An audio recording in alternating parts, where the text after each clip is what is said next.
समर्थ. नमस्कार, मी रेणुका. निसर्ग आणि नारी या चॅनल मध्ये आपल्या सर्वांचे स्वागत करते. श्रावण महिन्याला धार्मिक दृष्ट्या अनन्यसाधारण महत्व आहे. श्रावण महिना म्हणजे सण, वार आणि व्रतवैकल्यांचा महिना. श्रावण महिन्यात येणारा पहिला सण म्हणजे नागपंचमी. श्रावण शुक्ल पंचमीला नागपंचमी सर्वत्र साजरी केली जाते. तर आज आपण या व्हिडिओत नागपंचमी या सणाची संपूर्ण माहिती पाहणार आहोत. तुम्ही अजून माझ्या चॅनलला सबस्क्राईब केले नसेल तर सबस्क्राईब करा, म्हणजे तुम्हाला नवीन व्हिडिओचे नोटिफिकेशन मिळत राहील. श्रावण शुद्ध पंचमीला कालिया नागाचा पराभव करून यमुना नदीच्या पात्रातून भगवान श्रीकृष्ण सुरक्षित बाहेर आले. तो दिवस नागपंचमी म्हणून साजरा केला जातो.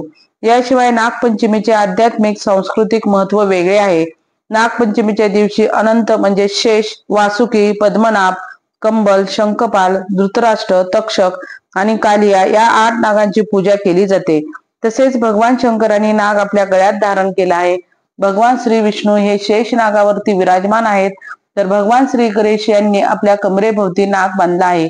याचप्रमाणे विविध भारतीय पुराण कथांमध्ये नाग देवतेचे महत्व वेळोवेळी विशद केले आहे. खरं तर आजही भारतातील अधिकांश लोकसंख्या ही उपजीविकेसाठी शेतीवर अवलंबून आहे, ज्यामुळे भारतात अगदी शेतीच्या अवजारांची पूजा करण्याची प्रथा आहे.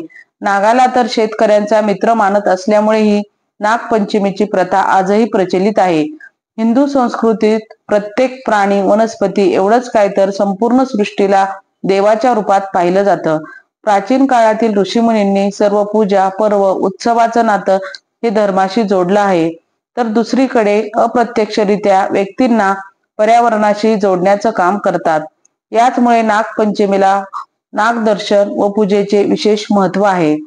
नागपंचमीच्या आदल्या दिवशी महिला व मुली भावाच्या नावाने उपवास करतात. आपल्या भावाला उदंड आयुष्य प्राप्त व्हावे, त्याला उत्तम यश मिळावे आणि त्याला विविध आयुधांची प्राप्ती व्हावी ही मनोकामना धरून उपवास करतात. काही ठिकाणी हा उपवास त्याच दिवशी संध्याकाळी सोडतात, तर काही ठिकाणी नागपंचमी दिवशी हा उपवास सोडतात. महिला व मुली नागाची पूजा करण्याआधी हाताला मेहंदी लावतात. तसेच या दिवशी सुनांना माहेरी पाठवण्याची ही प्रथा प्रचलित आहे. नागपंचमीच्या दिवशी काही गोष्टी कटाक्षाने पाळल्या जातात. शेतात नांगरत नाहीत, हत्यारे वापरत नाहीत, तसेच या दिवशी काही कापत नाहीत, काही तळत नाहीत, तसेच गॅसवर तवा ठेवत नाहीत. या दिवशी नैवेद्यासाठी उकडीचे पदार्थ केले जातात, ज्यांना दिंड कडबू असे म्हणतात, जे पुरण घालून उकडून केले जातात. तसेच गव्हाची खीर केली जाते. घरातील महिला कागदावर नागाची प्रतिमा काढून त्याची पूजा करतात. यानंतर महिला व मुली पारंपरिक वेशात छान तयार होतात. पूजेचे साहित्य घेऊन सर्वजणी मिळून गावात असणाऱ्या वारुळाच्या ठिकाणी जातात. सर्व महिला मिळून यथासांग वारुळाची पूजा करतात.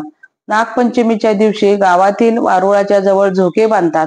वारुळाची पूजा झाल्यानंतर झोक्यावर बसून उंचच्या उंच झोके घेतात. तर काही जणी फेर धरून गाणी म्हणतात, झिम्मा फुगडीचे खेळ खेळतात. रोजच्या धकाधकीच्या जीवनशैलीतून थोडासा वेगळेपणा या सणांमुळे महिलांना अनुभवायला येतो. नागपंचमीच्या दिवशी घरातील ज्येष्ठ महिला कथा सांगतात. एकदा एक शेतकरी जमीन नांगरत असताना त्याच्या नांगराचा फाळ नागाच्या बिळात घुसला. त्यामुळे त्या बिळातील नागाची पिल्ले चिरडून मेली. बाहेरून आलेल्या नागिनीला आपली पिल्ले मेल्याचे पाहून खूप राग आला. त्या रागाच्या भरात तिने त्या शेतकऱ्याला त्याच्या बायको मुलासह दंश करून मारले. त्या शेतकऱ्याची एक लग्न झालेली मुलगी होती. शेवटी तिला देखील दंश करून मारण्यासाठी नागिन तिच्या गावी, तिच्या घरी पोहोचली. त्यावेळी ती मुलगी पाटावर काढलेल्या नागाच्या प्रतिमेची पूजा करण्यात दंग होती. मनोभावे पूजा करून तिने दूध लाह्यांचा नैवेद्य नागाला दाखविला. तिची ती भक्ती पाहून नागिनीचा राग शांत झाला. ती स्वतः हे दूध प्याली. तिने त्या मुलीवर प्रसन्न होऊन तिच्या आई वडिलांना आणि भावंडांना पुन्हा जिवंत केले. नागाची पूजा करणे यामागे नागाबद्दलची कृतज्ञता व्यक्त करणे, तसेच नागाचे महत्व समाजाला कळावे हा हेतू आहे. नागपंचमीच्या दुसऱ्या दिवशी मातीची मूर्ती तयार करून तिला सजविले जाते, ज्याला सक्रोबा म्हणतात. त्याला भाजी भाकरी, दूध, साखर याचा नैवेद्य दाखवून पूजा केली जाते. संध्याकाळी इतर महिलांना हळदी कुंकवास वाटी बोलवले जाते. मग सर्वजणी पूजा करून फेर धरतात. वेगवेगळी गाणी म्हटली जातात. यानंतर विधिवत त्याचे नदी, विहीर किंवा तलावात विसर्जन केले जाते. आपले सण निसर्गाची जाण असणारे, जवळीक साधणारे व त्यांच्या प्रती आदर व्यक्त करणारे आहेत. असाच हा नागपंचमीचा सण सर्वत्र उत्साहात व आनंदात साजरा होतो. माहिती आवडली असेल तर कमेंट देऊन नक्की कळवा. धन्यवाद.